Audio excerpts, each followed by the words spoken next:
ಒಂದು ದೇಶ ಅದು ಎಷ್ಟು ಸಂಕೀರ್ಣ ಅಲ್ವಾ? ಅದರ ನಿಜವಾದ ಚಿತ್ರಣ ಸಿಗಬೇಕಂದ್ರೆ ಏನ್ ಮಾಡ್ಬೇಕು? ಬಹುಶಃ ಅದರ ಒಂದೇ ಒಂದು ದಿನವನ್ನ ತಗೊಂಡು ನೋಡಿದ್ರೆ ಉತ್ತರ ಸಿಗ್ಬಹುದು. ಬನ್ನಿ, ಇವತ್ತು ನಾವು ಅದೇ ಕೆಲಸ ಮಾಡೋಣ. ಡಿಸೆಂಬರ್ 6, 2025 ಆ ಒಂದು ದಿನ ಭಾರತದಲ್ಲಿ ಏನೆಲ್ಲ ನಡೀತು ಅಂತ ನೋಡೋಣ. 385 ಇದೇನಿದು? ಸುಮ್ನೆ ಒಂದು ನಂಬರ್ ಅನ್ಕೋಬೇಡಿ. ಇದು ಒಂದೇ ದಿನದಲ್ಲಿ ಇಂಡಿಗೋ ಕ್ಯಾನ್ಸಲ್ ಮಾಡಿದ ಫ್ಲೈಟ್ಗಳ ಸಂಖ್ಯೆ. ಯೋಚನೆ ಮಾಡಿ, ಇದರ ಪರಿಣಾಮ ಏನು? ಸಾವಿರಾರು ಜನರ ಪ್ಲಾನ್ಗಳೆಲ್ಲ ಉಲ್ಟಾಪಲ್ಟಾ. ದೊಡ್ಡ ದೊಡ್ಡ ಏರ್ಪೋರ್ಟ್ಗಳಲ್ಲೆಲ್ಲ ಒಂದೇ ಗೊಂದಲ. ಪ್ರತಿಯೊಂದು ಕ್ಯಾನ್ಸಲೇಷನ್ ಹಿಂದೆಯೂ ಒಂದು ಕಥೆ ಇರುತ್ತೆ ಅಲ್ವಾ? ಇದೇನು ಸಣ್ಣ ವಿಷಯ ಅಲ್ಲ. ಕರ್ತವ್ಯದಲ್ಲಿ ವೈಫಲ್ಯ ಅಂತ ಇದು ಯಾರು ಹೇಳಿದ್ದು ಗೊತ್ತಾ? ನೇರವಾಗಿ ಏವಿಯೇಷನ್ ರೆಗ್ಯುಲೇಟರ್ ಅಂದ್ರೆ ಡಿಜಿಸಿಎ, ಏರ್ಲೈನ್ನ ಸಿಇಒಗೆ ಕೊಟ್ಟ ವಾರ್ನಿಂಗ್. ಈ ಒಂದು ಮಾತಲ್ಲೇ ಗೊತ್ತಾಗುತ್ತೆ ಪರಿಸ್ಥಿತಿ ಎಷ್ಟು ಗಂಭೀರವಾಗಿತ್ತು ಅಂತ. ಹಾಗಾದ್ರೆ ಈ ಇಡೀ ಗೊಂದಲದ ಬಗ್ಗೆ ಸ್ವಲ್ಪ ಡೀಟೇಲ್ ಆಗಿ ನೋಡೋಣ. ನೋಡಿ, ಇದು ಕೇವಲ ಒಂದು ಏರ್ಲೈನ್ನ ಸಮಸ್ಯೆಯಾಗಿ ಉಳಿದಿಲ್ಲ. ಇದೊಂದು ರೀತಿ ನಮ್ಮ ದೇಶದ ಇಡೀ ಸಿಸ್ಟಮ್ಗೆ, ನಮ್ಮ ಇನ್ಫ್ರಾಸ್ಟ್ರಕ್ಚರ್ಗೆ ಒಂದು ದೊಡ್ಡ ಟೆಸ್ಟ್ ಆಗಿತ್ತು. ಫ್ಲೈಟ್ಗಳು ಕ್ಯಾನ್ಸಲ್ ಆದಾಗ ಏನಾಯ್ತು? ನೂರಾರು ಜನ ಅಕ್ಷರಶಃ ಎಲ್ಲೂ ಹೋಗಕ್ಕಾಗದೆ ಸಿಕ್ಕಾಕೊಂಡ್ರು. ಬೆಂಗಳೂರು, ಮುಂಬೈನಂತಹ ಮೇಜರ್ ಏರ್ಪೋರ್ಟ್ಗಳಲ್ಲೆಲ್ಲ ಇದೇ ಕತೆ. ಇದಕ್ಕೆ ಕಾರಣ ಪೈಲಟ್ಗಳಿಗೆ ಬಂದಿದ್ದ ಹೊಸ ರೆಸ್ಟ್ ರೂಲ್ಸ್. ಈ ಟೈಮ್ನಲ್ಲಿ ಕೆಲವು ಏರ್ಲೈನ್ಸ್ ದುಡ್ಡು ಮಾಡೋಕೆ ಹೋಗ್ಬಾರ್ದು ಅಂತ ಸರ್ಕಾರ ತಕ್ಷಣವೇ ಮಧ್ಯಪ್ರವೇಶಿಸಿ ಫ್ಲೈಟ್ ಟಿಕೆಟ್ ಬೆಲೆಗಳ ಮೇಲೆ ಒಂದು ಲಿಮಿಟ್ ಹಾಕಿತು. ಇದು ನಿಜಕ್ಕೂ ಒಂದು ಒಳ್ಳೆ ಮೂವ್. ಸರಿ, ಇದು ಆಕಾಶದ ಕಥೆಯಾಯಿತು. ಆದ್ರೆ ಇದೇ ಸಮಯದಲ್ಲಿ ನೆಲದ ಮೇಲೆಯೂ ಒಂದು ದೊಡ್ಡ ಸವಾಲಿತ್ತು. ಇಲ್ಲಿ ಸರ್ಕಾರ ಹೇಗೆ ರಿಯಾಕ್ಟ್ ಮಾಡ್ತು ಅಂತ ನೋಡ್ರೆ ಒಂದು ಇಂಟ್ರೆಸ್ಟಿಂಗ್ ವಿಷಯ ಗೊತ್ತಾಗುತ್ತೆ. ಅಂದ್ರೆ ಇವತ್ತಿನ ಸಮಸ್ಯೆಗೆ ಇವತ್ತೇ ಪರಿಹಾರ, ನಾಳಿನ ಭವಿಷ್ಯಕ್ಕೆ ದೊಡ್ಡ ಪ್ಲಾನ್, ಎರಡನ್ನೂ ಒಟ್ಟಿಗೆ ಹೇಗೆ ಮಾಡ್ತಿದ್ದಾರೆ ಅಂತ ನೋಡೋಣ.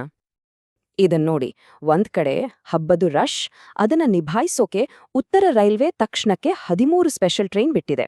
ಇದು ಇವತ್ತಿನ ಸಮಸ್ಯೆಗೆ ಇವತ್ತಿನ ಪರಿಹಾರ. ಇನ್ನೊಂದ್ ಕಡೆ ನೋಡಿ, ಸರ್ಕಾರ 35,000 ಕೋಟಿ ರೂಪಾಯಿಗೂ ಹೆಚ್ಚು ಬೃಹತ್ ರೈಲ್ವೆ ಯೋಜನೆ ಘೋಷಿಸಿದೆ. ಇದು ನಾಳಿನ ತಯಾರಿ. ನೋಡಿ, ಒಂದೇ ಸಮಯದಲ್ಲಿ ಶಾರ್ಟ್ ಟರ್ಮ್ ಫಿಕ್ಸ್ ಮತ್ತೆ ಲಾಂಗ್ ಟರ್ಮ್ ಬಿಲ್ಡ್ ಎರಡೂ ನಡೀತಿದೆ. ಆ 35,000 ಕೋಟಿಯ ಪ್ಲಾನ್ ಇದೆಯಲ್ಲ, ಅದ್ರಲ್ಲಿ ತೆಲಂಗಾಣಕ್ಕೆ ಸಿಕ್ಕಿರೋದು ದೊಡ್ಡ ಪಾಲು. ಇದರ ಗುರಿ ಏನು? ಕನೆಕ್ಟಿವಿಟಿ ಜಾಸ್ತಿ ಮಾಡೋದು, ಕೆಪಾಸಿಟಿ ಹೆಚ್ಚಿಸೋದು.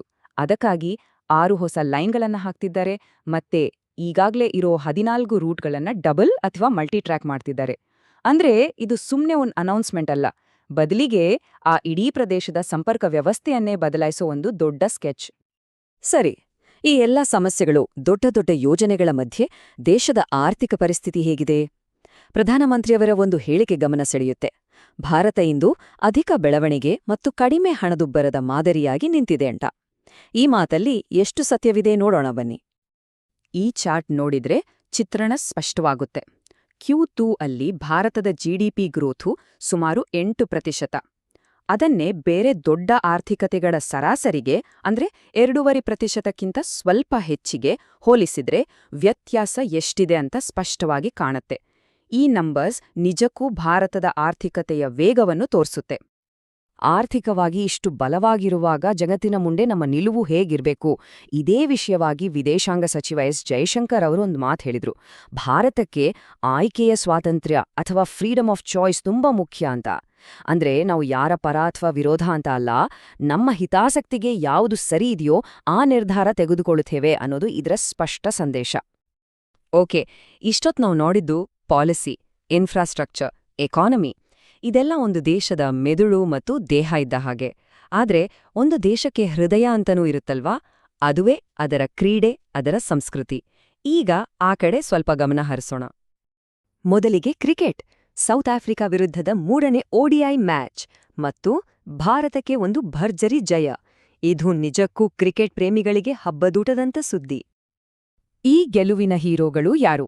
ಮೊದಲನೇದಾಗಿ ಯಶಸ್ವಿ ಜೈಸ್ವಾಲ್ ತಮ್ಮ ಮೊದಲನೇ ODI ಸೆಂಚುರಿ ಬಾರ್ಸಿ ಮಿಂಚಿದ್ರು. ಜೊತೆಗೆ ವಿರಾಟ್ ಕೊಹ್ಲಿ ಕೂಡ ಒಂದು ಸ್ಫೋಟಕ ಹಾಫ್ ಸೆಂಚುರಿ ಹೊಡೆದು ತಂಡಕ್ಕೆ ಭದ್ರ ಬುನಾದಿ ಹಾಕಿಕೊಟ್ರು.